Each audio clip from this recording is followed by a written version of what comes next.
Comparison, हाँ ये वही है जो आपकी बाकी लोगों से होती है, पीटर की आयरन मैन से होती है और सोनी वालों की कॉमन सेंस से होती है। देखा जाए तो ये बहुत बुरी चीज भी है और बहुत अच्छी चीज भी है। बुरी इसलिए कि जिसकी होती है वो टूट सा जाता है, यूं कहूं तो उसका खड़ा होना बंद हो जाता है।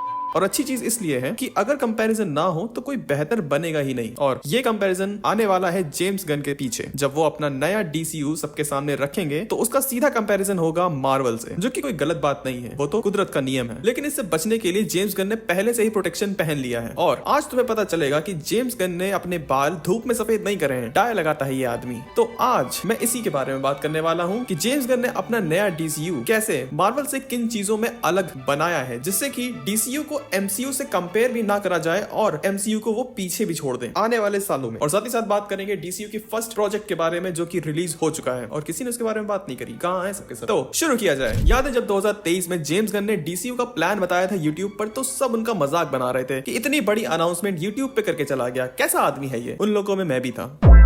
बट एक्चुअली वो जेम्स गन के प्लान का हिस्सा था, जो कि एक जीनियस मूव भी था। अब जहां मार्वल अपने आने वाले प्रोजेक्ट्स को धूमधाम से सैन डिएगो में अनाउंस करता है ताकि लोगों को पता चल जाए कि नेक्स्ट फेज में कौन कौन सी मूवी आएंगी, पर मार्वल इतना प्लान नहीं करता है। मतलब कौन मूवी को राइट करेगा, कौन उसको डायरेक्ट करेगा, ये सब डिसाइड होने से पहले ही मूवी अनाउंस कर दी जाती है। सिर्फ उसका टाइटल और रिलीज डेट बताया जाता है। पर क्या सब प्लान के मुताबिक चलता है? अब मैं तुमको यहाँ पे हकीकत से रूबरू कराना चाहूंगा। तो इस मल्टीवर्स सागा की ऑलमोस्ट 11 से भी ज्यादा मूवीज जिन्हें पहले ही अनाउंस कर दिया गया था, उनमें से एक भी अपने दिए गए रिलीज डेट पर रिलीज नहीं हो पाई। सबकी सब पोस्टपोन हुई है। और ब्लेड को हम कैसे भूल सकते हैं, जो कि 2019 में अनाउंस हुई थी, पर अभी तक के उसका प्रोडक्शन शुरू नहीं हुआ है। बस हर बार यही सुनने को मिलता है कि अभी बस आने वाली है। I think we will get GTA 6 before blade. तो इसीलिए जेम्स गन ने कोई भी ये स्लेट अनाउंसमेंट वाला ड्रामा रखा ही नहीं है। DCU में मूवीज तभी अनाउंस होंगी जब उनकी स्क्रिप्ट रेडी होगी, ताकि राइटर्स को भी बार बार अपना पेन ना घिसना पड़े और फैंस भी दुआएं दें। प्रोग्राम दिखा दिया तूने। और मूवीज को बहुत पहले से भी नहीं अनाउंस करा जाएगा, ताकि फैंस पहले से डिसाइड करके बैठ जाएं कि ये मूवी देखनी है और ये मूवी नहीं देखनी है। इस मूवी को टेलीग्राम पे देखना है, इसको हॉल में देखना है, इसको घर में देखना है और इसको नहीं देखना है। अभी रिसेंटली शायद आपने एक लाइन जरूर सुनी होगी जहां पर जेम्स गन ये बोल रहे हैं कि जो नया DCU होगा वो मार्वल के जैसा कम होगा और स्टार वॉर्स की तरह ज्यादा होगा। I am vengeance. I am the night. I am Batman.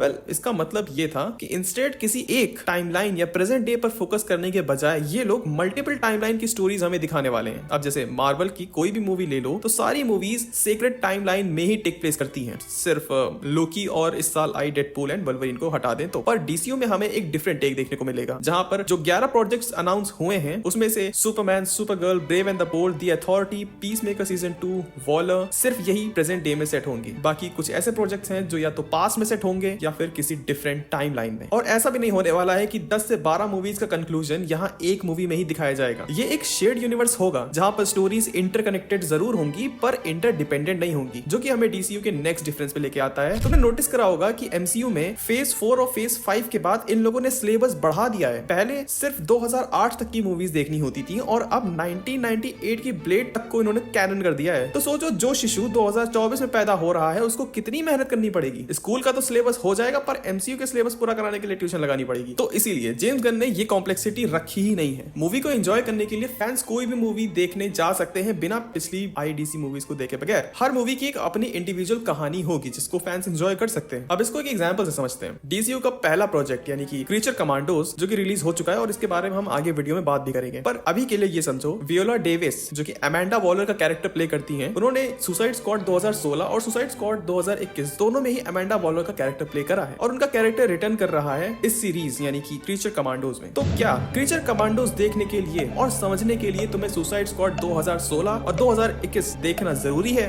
नहीं।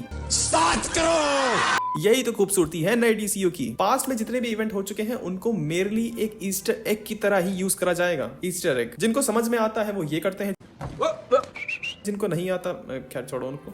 देख रहा है विनोद कैसे बाकी स्टूडियो की कमियों पर काम करके जेम्स गन अपने DCU को चांद पर ले जाने की तैयारी में है। और अगर देखा जाए तो यही स्ट्रेटजीज बाकी कंपनियां भी अप्लाई करती हैं, जो दो कंपनियां सेम प्रोडक्ट बना रही होती हैं और दोनों ही फायदे में होती। कैसे? क्योंकि वो एक दूसरे की खामियां पूरी कर रही होती हैं। जैसे कि डोमिनोज और पिज्जा हट एक 29 मिनट के अंदर पिज्जा डिलीवर करती है और दूसरी अच्छा पिज्जा बनाती है। समझाता मैं बढ़िया हूँ, PT टीचर बन सकता हूँ नहीं।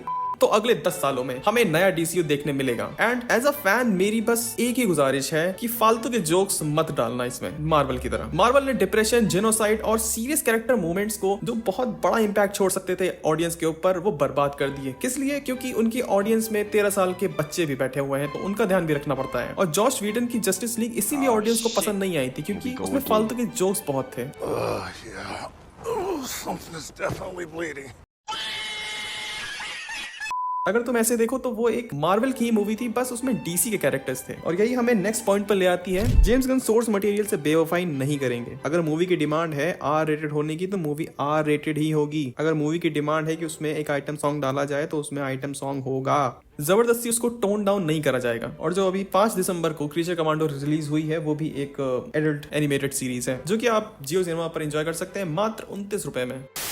मैं भी वहीं से देख रहा हूँ। अब ये DC का फर्स्ट प्रोजेक्ट है, बहुत ही ग्रैंड स्केल पे इसको नहीं रिलीज करा गया। आई थिंक इसका प्रमोशन भी इन लोगों ने ढंग से नहीं करा, पता नहीं क्यों। बट मैंने 2 एपिसोड्स देखे हैं क्योंकि अभी 2 ही रिलीज हुए हैं एंड आई लाइक इट। मुझे पसंद आया जो भी उसका एनिमेटेड स्टाइल था। बहुत ही रश नहीं करती है। ज्यादातर एनिमेटेड मूवीज या जो शोज होते हैं वो रश करते हैं कि आपको एपिसोड के एंड में कुछ ऐसा दिखा देंगे कि आप एकदम बिस्तर से नीचे गिर जाओगे। ऐसा कुछ नहीं है, बहुत ही आराम से स्टोरी डेवलप हो रही है। और आई थिंक ये मोर फोकस्ड होगी कैरेक्टर की स्टोरीज के पीछे कि वो कैरेक्टर्स वो बने कैसे। और जब तक मैं ये वीडियो रिकॉर्ड कर रहा हूँ तब तक किसी भी नॉन क्रिएटर ने इस जॉनरा में इस पर ना तो कोई रिव्यू दिया है और ना ही कोई ब्रेकडाउन। मुझे नहीं पता क्यों, कुछ तो गड़बड़ है।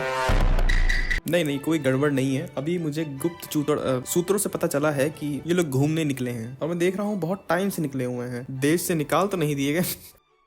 फिलहाल अगर तुम ये देखना चाहते हो तो जरूर देखो। एडल्ट सीरीज है तो ध्यान में रखना कि अकेले ही देखो तो बेहतर है। बट अभी 2 ही एपिसोड्स हैं। 2 एपिसोड देखने के बाद तुम चाहोगे कि तीसरा भी देख लो, पर वो देख नहीं पाओगे क्योंकि वो अगले हफ्ते आएगा। और जब ये पूरी सीरीज आ जाएगी तो शायद मैं इस पे एक रिव्यू भी बना दूं। Well, so that's it for this video. अगर तुम भी चाहते हो कि तुम्हारे कुछ ऐसे एक्सपेक्टेशंस हैं नए DCU से, तो वो तुम कमेंट्स में लिख सकते हो। क्या पता अगली सुबह जेम्स गन इस वीडियो के कमेंट सेक्शन ही पढ़ रहा हो। होने को तो कुछ भी हो सकता है। चलो, मैं मिलूंगा तुमसे किसी और वीडियो में। चलो अब मैं जा रहा हूँ, पता नहीं कहाँ जा रहा हूँ, मैं बस जा रहा हूँ। ठीक है, बाय।